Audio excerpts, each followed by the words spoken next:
The map here we've got showing where we had clients from in the last 4 or 5 years to trace their ancestors from the Outer Hebrides.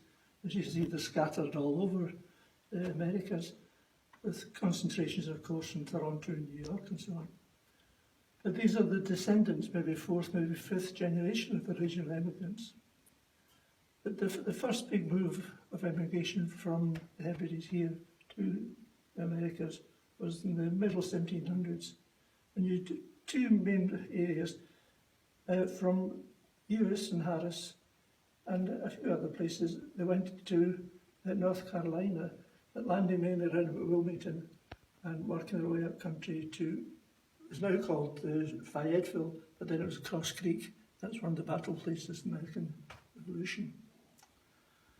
Another move went in, especially from Lewis up to upcountry Pennsylvania, around Butler County, Pennsylvania, around about Pittsburgh too, and to New York itself. But of course, after the American Revolution, the United States, as it became, was closed to immigrants from here, so they started heading more to Canada. The earliest major move was in about 1810, when people from Lochs Parish and Lewis went along the Gulf shore of Nova Scotia, from Pictou to Pugwash, that area. And at the same time, a lot of people went from Lewis particularly into Prince Edward Island. In the 1820s, the pushers moved over to Cape Breton, and great numbers went from Harris and from North Uist to different parts of Cape Breton. And that was generally the pattern until the 1840s. But in the 1840s, the islands here suffered from potato blight and famine, same as in Ireland, but also it was in Cape Breton, so there's no sense going there anymore. So people started to move further inland.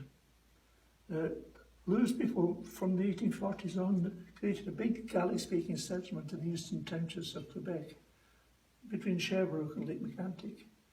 It's a fascinating area now because the Gaelic speakers have all gone, but the place names are all still Lewis place names. And in the 1850s, there was a further move from Lewis to Bruce County, Ontario, and from Lewis particularly to Middlesex County, which is round about the London area. At that time, Harris and North Uist were going mainly to Australia. But South Uist around Middlesex, Lewis around here. 1860s, I moved from Harris, settled isolated groups between Owen Sound and Collingwood and the shores of Georgian Bay. But then in the 1880s, when the railroad came through, people went out to get a job on the railroad and a piece of land beside it. There was a big move in the 1880s to round about Brandon in Manitoba, and gradually moving out as the railroad went.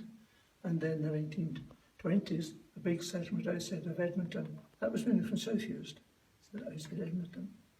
So that was the general pattern. Then of course people retired, went to Vancouver, people went to the mining around Trail, people scattered all over the area. There's a slight overemphasis in this map there on people in California and in Florida, but of course they've retired. So there's a general picture of how people moved around. I keep saying it and I may regret saying it again, that if anybody comes to us from Dakota, I'll do a family tree for them for nothing, just to get a pin into Dakota.